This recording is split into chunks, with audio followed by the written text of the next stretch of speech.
Welcome back to the channel. My name's Chris. Today you will meet my 2011 Gibson Custom Shop 1957 reissue Les Paul.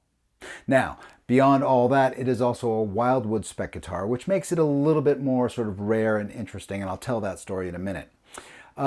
When I was first starting out, the Les Paul was sort of like the penultimate thing to have as far as electric guitars. It looked and sounded exactly like I wanted an electric guitar to sound and look. I was a big Jimmy Page fan back then, and when I first started out, that was my thing. I had to have a Les Paul. That's what I wanted to play with. And my first gigging guitar was indeed a Les Paul Standard, a Sunburst Les Paul Standard.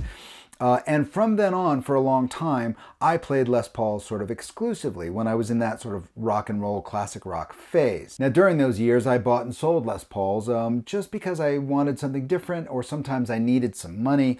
And back in those days, oddly enough, Les Pauls were sort of a commodity. You could easily turn a Les Paul into $800 or $900 very, very quickly if you needed to pay rent, for example.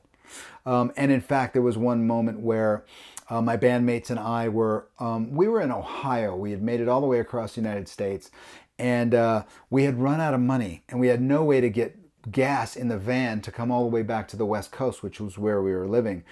And so I had to sell a Les Paul at that point. It was a 1970 Gibson Les Paul Deluxe, a gold top. Oh, it still pains me to think of that. But anyway, the story is I bought and sold Les Pauls like it was just a thing, right? These are the guitars I used, and it was very fluid, and I didn't get too attached except for that gold top, which was, I'm still pretty sad about that. But as my musical taste changed and I started to gig a lot more, I went to music school, all kinds of stuff happened. I gravitated much more towards the Stratocaster as a gigging guitar. And so my need for the Les Paul sort of waned over time, right? And I really got into Strats, and that was the thing that I gigged with. And that was sort of the guitar that I thought really represented what I was doing at the time and the gigging musician that I was. Well, years passed by, and I thought to myself, I really miss that sound, that incredible, beautiful brick house sound that a Les Paul has, that, freight train point of view and personality that a Les Paul has. So I really wanted to get another one. But I wanted to get one, of course, at this point that I wanted to keep, right? And so right about, the mid-2000s, 2010 or so, I began looking for another Les Paul, and this time it was going to be the one that I was going to keep. So there were a couple of criteria that I thought to myself, well, this is, if I'm going to make a choice like this, and I'm going to get a guitar that I'm going to keep for a long time, there were a few things that I wanted to get. One, it had to be a custom shop reissue, and the reason there is because all the Les Pauls that I had had in the past were all American Les Pauls, and they were all standards, but they weren't custom shop reissues. And that's because these reissues are made to the old 50 specs. So 57, 58, 59, 60, they're made to those specs. Among other things, there's a longer neck tenon in there, so I think it's got more sustain. And a few other things that they painstakingly sort of had took on to sort of replicate exactly how those 50s guitars were built. And I went to this shop, Wildwood Guitars, which is a shop here in Colorado, which is a fantastic shop. They specialize in high-end guitars from Fender, Gibson, a bunch of other companies, but they sell beautiful high-end guitars. So I went there and I thought, well, this is where I want to buy my Les Paul for sure. Lo and behold, they have a deal with the custom shop where the custom shop builds special run guitars just for Wildwood. Now these differ in a number of different ways from the regular reissues. They have different voiced pickups and a couple of other things that just sort of dial in even tighter this sort of vintage spec. These pickups are lower output, so they have a bit more dynamic range, and they feel much more expressive to me than sort of the burst bucker that you'd find in a regular Les Paul. The next important thing to me was a finish. I didn't necessarily want a gold top.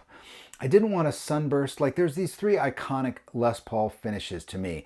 The classic sunburst standard, right? The burst looking guitar. Then there's the Black Beauty, sort of the Les Paul custom look, black on black with gold hardware. Very, very beautiful guitar. And then there's a gold top. Those are sort of, for me, the three standard, finishes, the most iconic finishes. I wanted something different.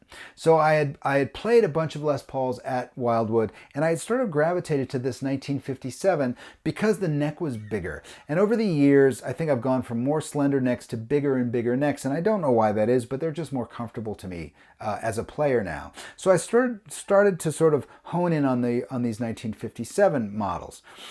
So I'm looking at the web page, looking at the new arrivals page, and bam, one day 3 of these things show up, right? This finish is called Sweet Cherry, and it just really took me for a moment. It reminded me of Dickie Betts' red Les Paul, which is a little too cowboy for me, but really beautiful.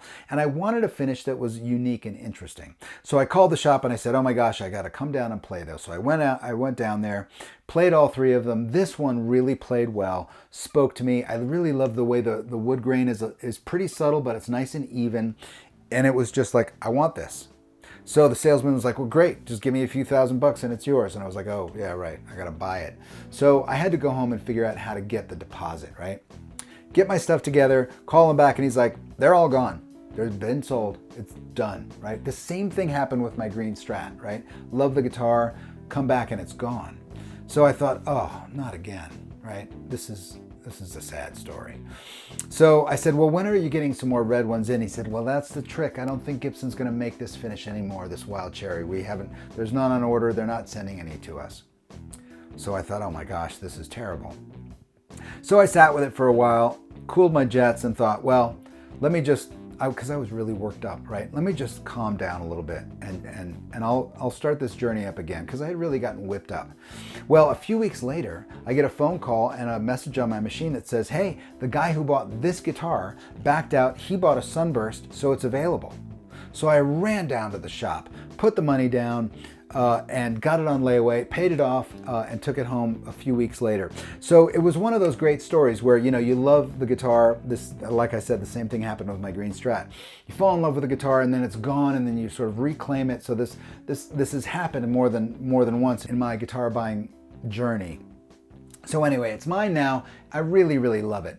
This guitar is very, very articulate. It's got these really cool sort of lower output pickups.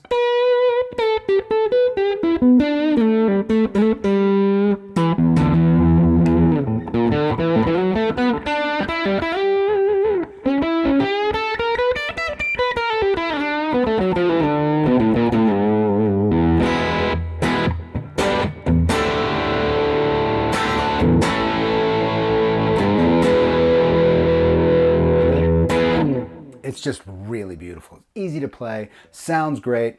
I love it. I do play it on gigs when I need that Les Paul sound, and it's just what I wanted. It's a freight train. I often refer to this as having 6 pianos on a single piece of wood. It's that sort of articulate and beautiful of an instrument. Anyway, I'm in love with this guitar. It's the best Les Paul I've ever owned. It's certainly a Les Paul that I would never consider selling.